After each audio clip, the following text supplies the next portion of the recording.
ఎలా సార్ 60 సంవత్సరాలు మీ జర్నీ ఎలా ఉంది? ఈ అనుభూతిని మీరు ఎలా ఫీల్ అవుతున్నారు? అంటే ఆవిడ ఒక మంచి ఫ్యామిలీ నుంచి వచ్చారండి. నేను ఆవిడని సెలెక్ట్ చేసుకున్నది కూడా అక్కడే. ఓకే. నాకు నేను ఒక చిన్న చిరుద్యోగిగా నా జీవితం స్టార్ట్ అయింది. ఎందుకంటే పెళ్ళి అయ్యటానికి అదే కాలేజీ చదువులు అయిపోయినాయి. ఇంట్లో ఆడపిల్ల ఇద్దరు పెళ్ళిళ్ళు అయిపోయిన తర్వాత సో ఇంటర్మీడియట్లో జాయిన్ అయ్యాను. కానీ నా దృష్టి చిన్నప్పటి నుంచి కూడా ఒక బిజినెస్ మ్యాన్ అవ్వాలనేది నా దృష్టి. ఓకే. దానికోసం ఎన్ని ట్రై చేసినా మా నాన్నగారు బిజినెస్ ఉండేది, ఫారెస్ట్ కాంట్రాక్టర్గా ఉండేవారు. అక్కడ మధ్య మధ్యలో సెలవులు వస్తే అక్కడికి వెళ్ళడం చేయటం ఇవన్నీ చేసేవాళ్ళు. బట్ ఫైనల్లో వచ్చేటప్పటికి ఇంటర్మీడియట్ ఫెయిల్ అయ్యాను నేను. ఇంటర్మీడియట్ పాస్ అవ్వాల. ఎందుకు అని అంటే చదువుతున్నాను కానీ పరీక్షలోకి వెళ్ళేటప్పటికి రాయలేకపోతాను కరెక్ట్గా. బాగా చదివేవాడిని, రాయలేకపోయాడు. ఎందుకు మనసంతా అటు డైవర్స్ బిజినెస్ మీదే ఉండేది. సరే ఇక మనకి ఇది వంట పట్టదు లేదు, దీన్ని బట్టి కూర్చోవద్దు, టైం వేస్ట్ చేసుకోవద్దు అని అనుకుని బిజినెస్ చేద్దామంటే నాన్నగారి దగ్గర డబ్బులు లేదు, ఉద్యోగం చేద్దామంటే డిగ్రీ లేదు. ఏం చేయాలనుకున్న టైంలో ఒక ఆఫర్ వచ్చింది అన్నమాట. మా చిన్నాన్నగారు ఒక ఆయన మంచి బిజినెస్ మ్యాన్, ఏలూరులో ఇంజనీరింగ్ కిసాన్ ఇంజనీరింగ్ కంపెనీ అని అగ్రికల్చర్ మోటార్స్, పంప్స్, ట్రాక్టర్స్ అయిన చాలా పెద్ద బిజినెస్ ఆయన విజయవాడలో బ్రాంచ్ పెట్టాలని ఆలోచన వచ్చినప్పుడు నన్ను పిలిచారు. ఆయన వర్క్ చేస్తాము నా దగ్గర, నాకు బ్రాంచ్ మేనేజర్ కావాలి అక్కడ అన్నారు. నాకు ఇంకా అనుభవం లేదు కదండి అంటే ఇన్ని వస్తాయి, ఆటోమేటిక్గా వస్తాయి అన్నారు. నెలకు ₹100 జీతం, 15 పైసలు లాభాల్లో వాటా అది ఇచ్చాను. అది తీసుకొని స్టార్ట్ చేశాను. ఓ 2 ఏళ్ళు కష్టపడి చేసిన తర్వాత పెళ్లి చూపులు అంటే నేను ఏలూరు ఆడిటింగ్కి వెళ్ళాను అనమాట. అప్పుడు మా ఆడిటర్స్ అందరు కూడా ఏలూరులో ఆడిట్ చేయించుకోవడం కోసం అక్కడికి వెళ్ళిన రోజున ఆయన ప్రపోజల్ చెప్పారు. ముల్పూర్ రామ్మోహన్ రావు గారు అని నాకు క్లాస్మేట్, మంచి ఫ్రెండ్. ఆయన ఈజ్ నో మోర్. బట్ వాళ్ళ పిల్లలు ఉన్నారు. వాళ్ళ పెద్దమ్మాయి ఇప్పుడు ఉంది. ఆ పెద్దమ్మాయికి పెళ్లి చేయాలని అనుకుంటున్నారు, నువ్వు ఇష్టపడితే అన్నారు. అంటే వాళ్ళ ఫ్యామిలీ గురించి నాకు తెలుసు. ఫ్యామిలీ అంటే పరిచయం, డైరెక్ట్ పరిచయం లేదు కానీ వాళ్ళ తాతగారు లాయర్, వాళ్ళ చిన్న తాతగారేమో డాక్టరు. ఒక మంచి ఫ్యామిలీ.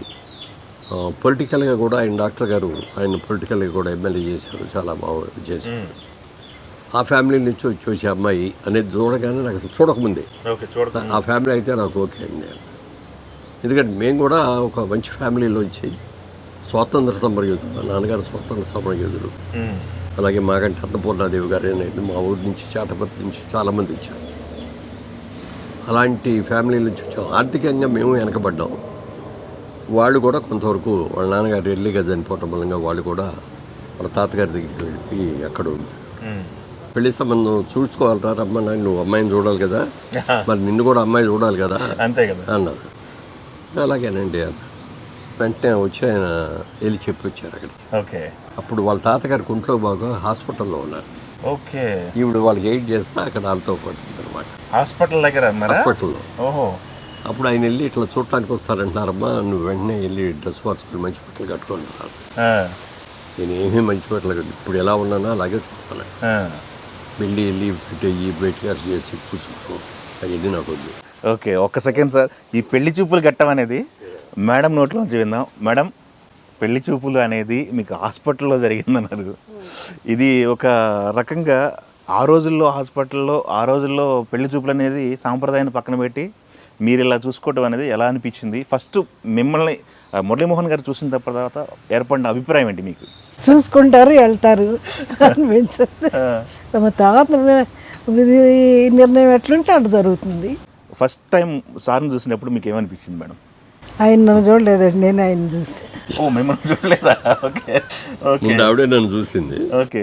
చూసినప్పుడు కలిగిన అభిప్రాయం మేడం? బాగున్నారు అనిపించింది. వెంటనే ఎస్ చెప్పేశారు ఇంట్లో? నేనేం చెప్పలేదండి. అదే ఆవిడ చూసి ఇది అయిన తర్వాత మా చిన్నాన్నగారు అన్నారు అనమాట, ఓకే అమ్మాయిని చూడరా ఒకసారి. అప్పుడు అందరూ ఉన్నారు చుట్టూ అని అట్లా వెళ్ళి చూసాను. ఓకే, కలర్ ఉంది, బాగుంది అనుకొని వచ్చాను. ఓకే. తలకోపి ఆయన ఇంకా చూసి, ఓకే, అయితే నచ్చిందని చెప్పేయమంటావా అన్నారు. చెప్పండి అన్నారు. ఓకే. సరే చెప్పిన తర్వాత ముహూర్తాలు ఏమిటి అనేది చూస్తే వారం రోజుల్లోనే ఉంది ముహూర్తం. అది దాడితే ఆషాఢ మాసం వచ్చేస్తాను. ఓ, 1 వీకేనా? అందుకని ఇవాళ పెళ్లి చూపులు అయినాయి, వారం లోపల పెళ్ళి, ఓకే 5-6 రోజులు పెళ్లి చేసాం, అయిపోయింది. ఓకే మళ్ళీ నేను షాపు నా బిజినెస్ అక్కడికి వెళ్ళిపోయాను. ఓకే ఇవిడే మాత్రం పుట్టింట్లోనే ఉన్నాను. 3 months 4 months మంచి రోజులు లేవని చెప్పి ఓకే ఆషాఢ మాసం ఒక 1 month, దాని తర్వాత మళ్ళీ మంచి వెళ్ళవగానే దూరం అయిపోయాం.